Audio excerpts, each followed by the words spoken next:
Bu mustaqillik bu osmondan tushgan emas. Bu mustaqillik, bu istiqlol oydan tushgan emas. Bu mustaqillik uchun qancha odamlar qurbon bo'lgan. Yaqin tariximiz mana 83-90-89-yilgacha bo'lgan tariximiz shuni yaqqol isboti emasmi?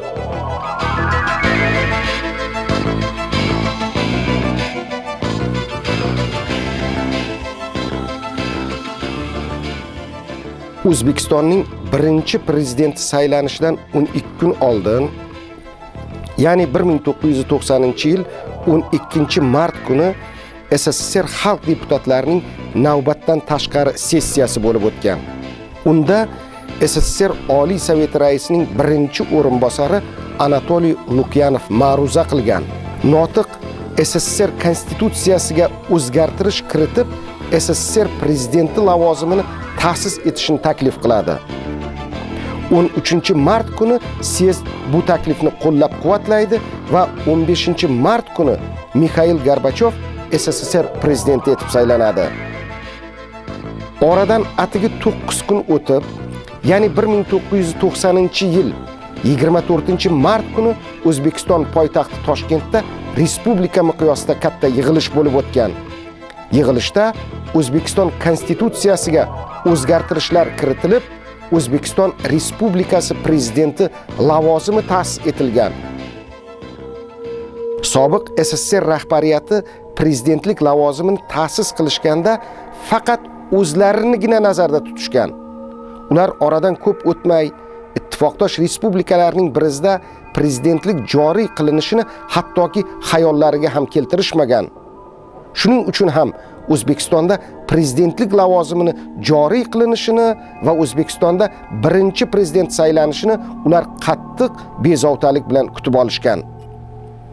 O'sha paytda KPSS siyosiy byurosining a'zosi bo'lgan Aleksandr Nikolayevich Yakovlevning guvohlik berishicha, birinchi bo'lib SSSR Oliy Sovet raisining birinchi o'rinbosari, siyosiy byuro a'zosi Anatoliy Lukyanov g'alaba ko'targan.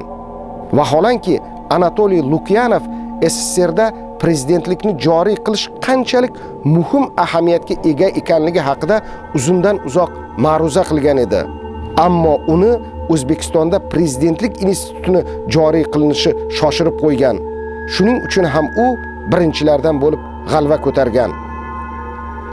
Aleksandr Yakovlev shuningdek Mikhail Gorbachev ham O'zbekistonda prezidentlikni joriy qilinishidan tashvishga tushganligini xotirlab shunday deydi: O'zbekiston hali ittifoq tarkibida bo'lgan paytdayoq Islom Karimovni O'zbekiston Respublikasining prezidenti etib saylanishi siyosiy byurodagilarning ko'pchiligini xavotirga solib qo'ygan edi. Esimda, Gorbachev mendan Karimovning bunday qadamiga nisbatan munosabatimni so'ragan va u yanada jiddiy oqibatlarga olib kelmasmikin deb tashvish bildirgan edi. Mustaqillik nima? Mustaqillikni qanday tushunish kerak degan ma'lumotli, malakali odamlar bu masala bo'yicha albatta o'z fikrini har xil bildirish mumkin, lekin tagida, ya'ni negizida bitta ma'no bo'lish kerak. Uni ifodalash har xil so'zlar bilan mumkin, lekin negizida bitta asosiy fikr bo'lish kerak. Mustaqillik nima degan savolga. Meni fikrim bo'yicha mustaqillik bu huquq. Qani yaxshiroq o'ylanglarchi. Mustaqillik bu huquq. Yana bir bor aytaman, mustaqillik huquq.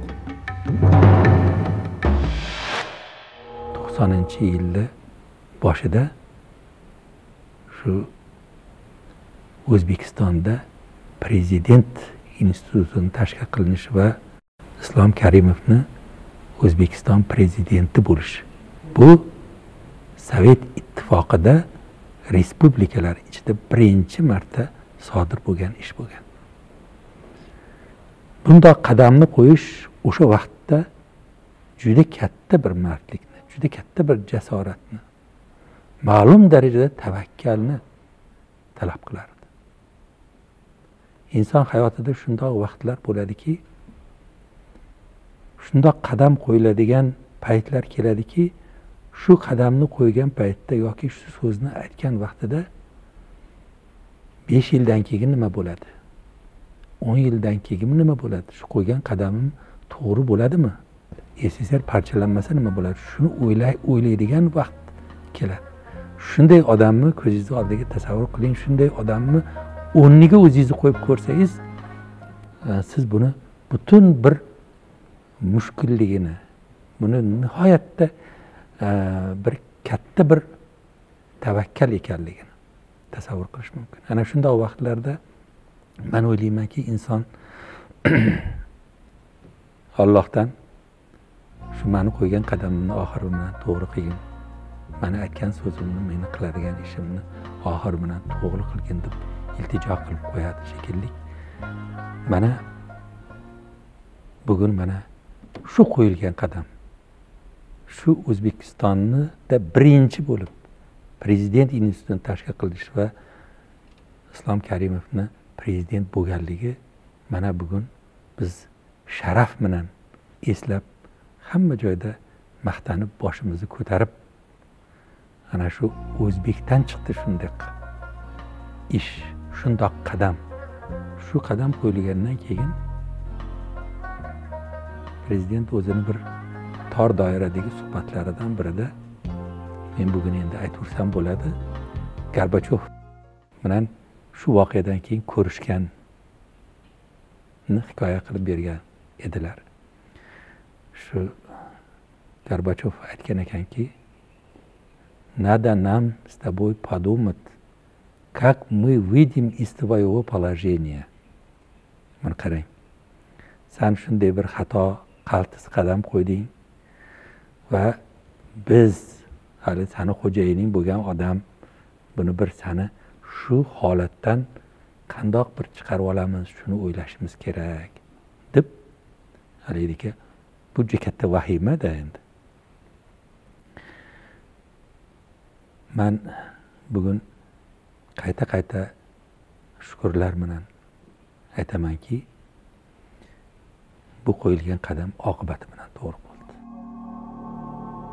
Islom Karimov O'zbekiston prezidenti etib saylangandan so'ng Mikhail Gorbachov bilan bo'lgan birinchi uchrashuvni shunday xotirlaydi.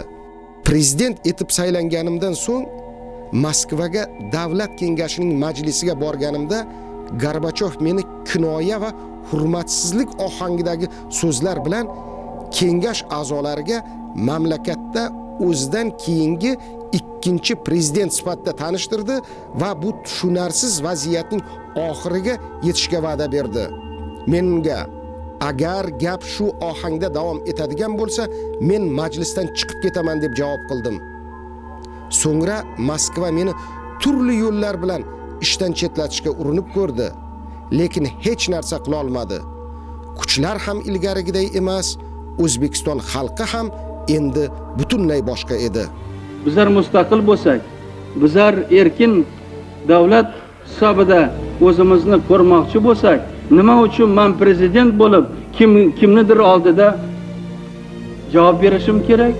Mustaqil O'zbekistonning siyosati insoniylik va ezgulik qonunlarga asoslangan fuqarolar osoyishtaligi va milliy murosa siyosati bo'lib qoladi. Men shu bugundan e'tiboran 1-sentyabrni Jumhuriyatimizda Mustaqillik kuni umumxalq bayrami deb e'lon qilishni taklif qilaman.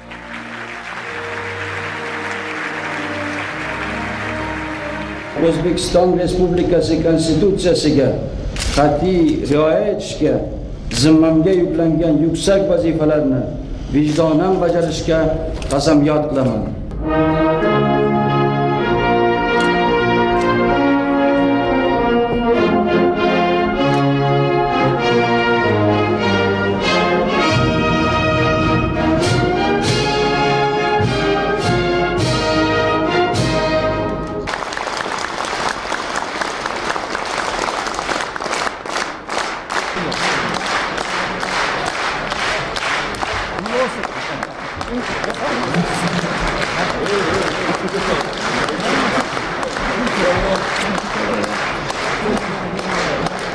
Mana qani, mana shu bilan Сапоги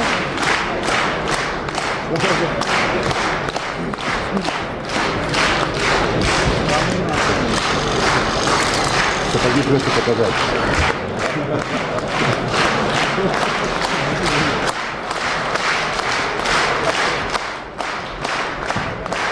Вот он совсем не берген. Сапоги вот так покажите. Ikkinchi marta so'zga chiqyapman, lekin mana shu o'zim hayajondaman. Sizlarni yorug' ko'zlaringizni, yuzlaringizni ko'rib, men o'ylaymanki, bugun haqiqatdan ham bir tarixiy kun. Gap Karimovda emas, gap Inson Karimovda emas, gap O'zbekistonni mana shu bugungi voqeasi o'zbek xalqini, o'zbek nomini ulug'lash, o'zbek xalqini butun dunyoga ko'tarish va kelajak hayotimizni bugun zaminni tug'dirish degan narsa.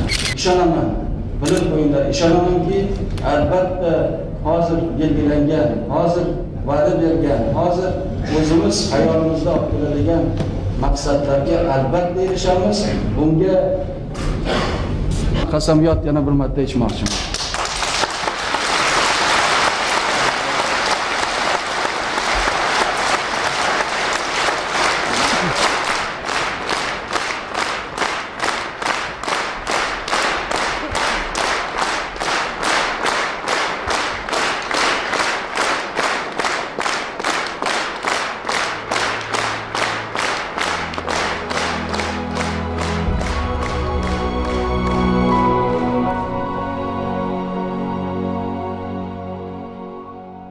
Sakson 9-yildagi parlamentda o'sha kurashlarni hozirgacha mana qayerda o'tirib qanday so'zga chiqqanim, kimlar yerda qarshi edi. Bilasizlarmi, O'zbekistonda tizimini yo'q qilishga harakat bo'lgan edi.